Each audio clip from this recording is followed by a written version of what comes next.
Qu'est-ce que je retrouve à l'UE? Une grande fraternité, une grande communion entre tout ce qu'on peut être en première année, en deuxième année, en troisième année, ainsi de suite, jusqu'au formateur. Ce partage qu'on peut avoir d'une idée commune, l'idée de Rogers, qui est effectivement la relation et le lien entre les personnes. C'est un vrai bonheur l'université d'été.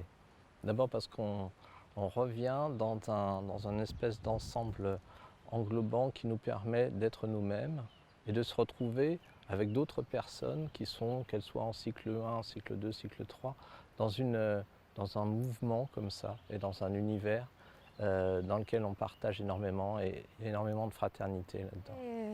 Tellement partagé cet instant extraordinaire d'intégrité, de cohérence et de congruence, un mot que j'emploie souvent moi dans mes propres formations. Je viens de vivre de l'intérieur quelque chose d'inouï, de tellement vrai, de tellement juste. Je suis émerveillée.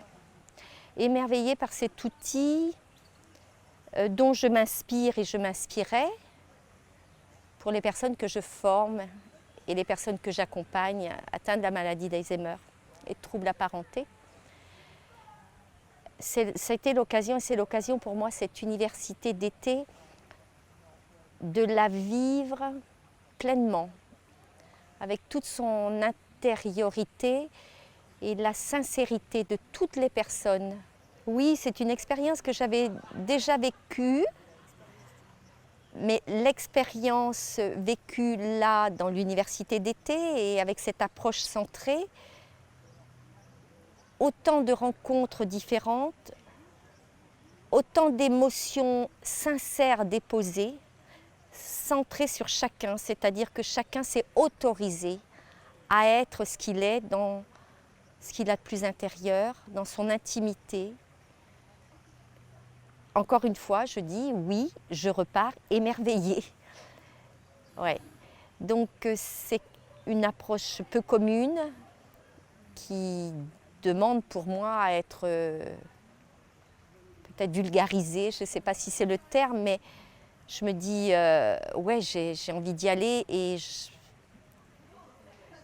puis il y a quelque chose de très fort après cette période qu'on vient de traverser où il n'y avait plus de liens. Nous avons été coupés des liens et des liens humains. Et là, je retrouve du lien, mais un lien vrai, un lien authentique, un lien sincère qui me touche profondément. Le grand groupe, voilà, ça peut 80 personnes en rond.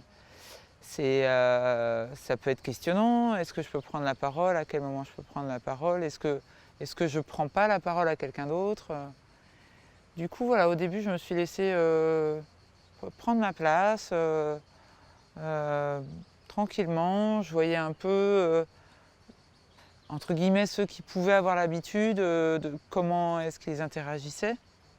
J'avais déjà participé à un grand groupe auparavant. Et donc j'ai goûté en fait plutôt l'écoute des autres.